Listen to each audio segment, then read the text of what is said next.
The Audi A6 starts at €50,800 to buy, and this particular 2.0 TDI is €200 to tax.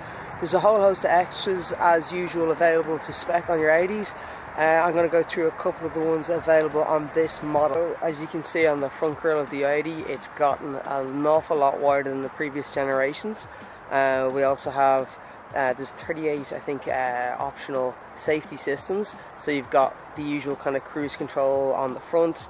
They're quite well hidden. Sometimes on the VAG group you get these big huge blocks, you might see them in the Golf, but on this Audi you can see here that is the only system that you can see. Everything else kind of, you've got these blocked off parts of the grille. Got this nice three-dimensional, kind of two-dimensional Audi grille. It hasn't changed or blocked it at all. That's for obviously optional windscreen wipers. Got this lovely front splitter here, it's really nice. But I think that the wider grille really works on this. Gives it a great stance. On some of the bigger versions of the Audis that are coming out now, the grills are getting a little bit too big. BMWs as well, I don't know what they're doing. It's too much, and they're not all used for air intakes either. Some of them are fake, and actually I'll show you the back of the car now where the exhaust panels for diesels only are fake, but I think it looks really well. It's for design purposes only. So we've got these fake panels here on the diesels. The thing is, it gives it a great look and it really finishes off the rear of the car quite nicely. So look at that, that looks great. Whereas with diesels you normally get these two like awful looking tailpipes just sticking down at the ground, spilling out. You used to get them spilling out fumes, but now and you know, it doesn't bother me that they're fake. They're fake, but so what? It looks really good and it finishes it off nicely. It's better than you know, it's not functional, but for design purposes, which is what Audis are all about, design, let's be fair, it works really well. The other thing that Audi has tried to do is to change some of the naming conventions. So obviously we still have the A6, but now we have this 40 TDI, 30 TDI, 50 TDI. It's all to do with the brake horsepower really, but this isn't 400 brake horsepower. It's a normal 204 brake horsepower car. Why it has 40 TDI? It's really kind of pointless. This needs to change. While we're back here, I will show you the boot. Love those taillights. Aren't they good? And it's a cavernous boot, as the A6 pretty much always has had. That hasn't changed at all. It really is pretty much the same length, and the same boot space. There's a little bit more space in the rear for passengers. In some models you get air conditioning panels, a selection of like live haptic touch here as well. Not in this particular model. Don't know exactly what you could fit into that spot there. It's got the usual, look at those seats. Just look at these seats. They're very comfortable, nicely equipped. As with any saloon car, 2 people in comfort, 3 people at a bit of a squish. Got this nice, you know, it's just for a few bits and pieces, I suppose.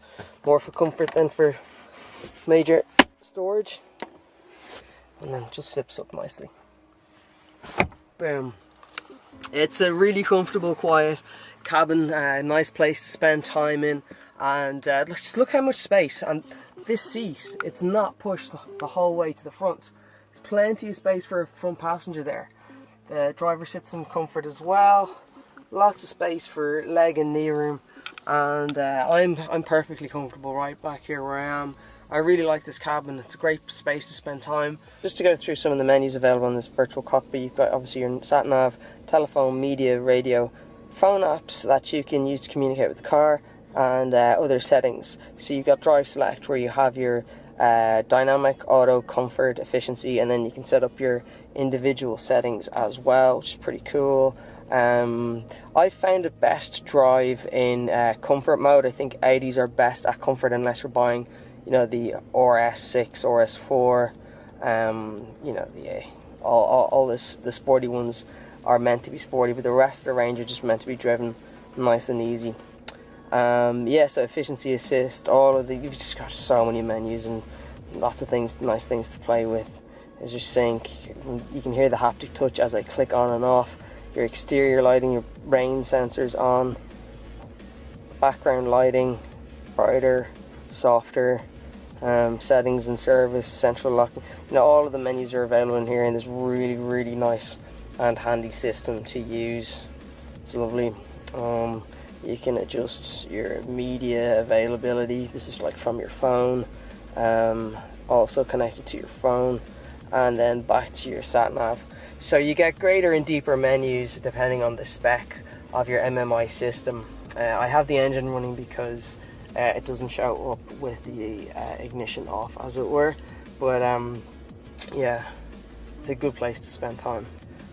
Obviously you can spec leather on the seats, and these are a mix of between Alcantara and half leather. They're very comfortable to sit in. You've got the usual cubby holes, quite a small glove box. They haven't changed glove boxes over the years. In fact, they're getting smaller and tighter as manuals become available online. You've really got just your service book in here, and yeah, lovely soft touch window opening, and not enough space for a bottle, but enough space for receipts, which is kind of handy. Again, these absolutely adorable soft touch windows. Buttons are just great. They're lovely to use. Really nice. Just the whole fit and finish of the Audi is exactly what you're paying for. It's got a lot of presence on the road. It's not sporty #1 driving dynamics, but if you want to make a good impression, this is the car to do it in. Some of the options available on the interior. The tech pack is $3,000, which includes this virtual cockpit. So what it has is basically the MMI Navigation Plus with the haptic touch response, reversing camera, I'll show you the camera now, and the Audi phone box with wireless charging. That's pretty cool. That's available in here underneath the armrest, so you can see that there.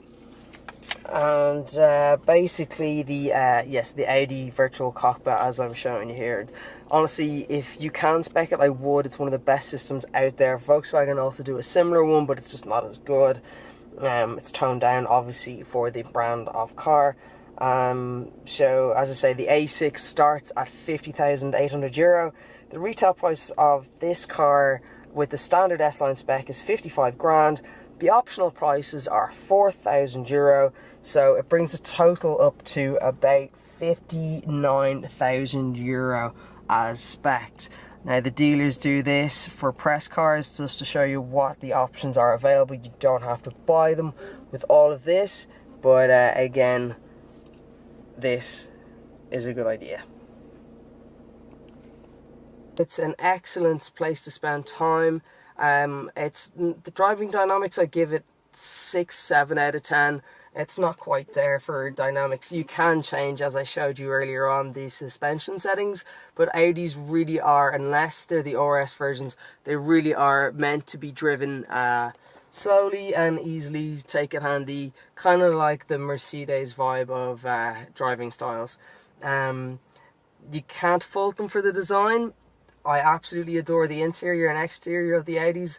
They're spot on. They haven't changed them too much. There's only small changes needed, but all around, you can't go wrong as an executive mobile.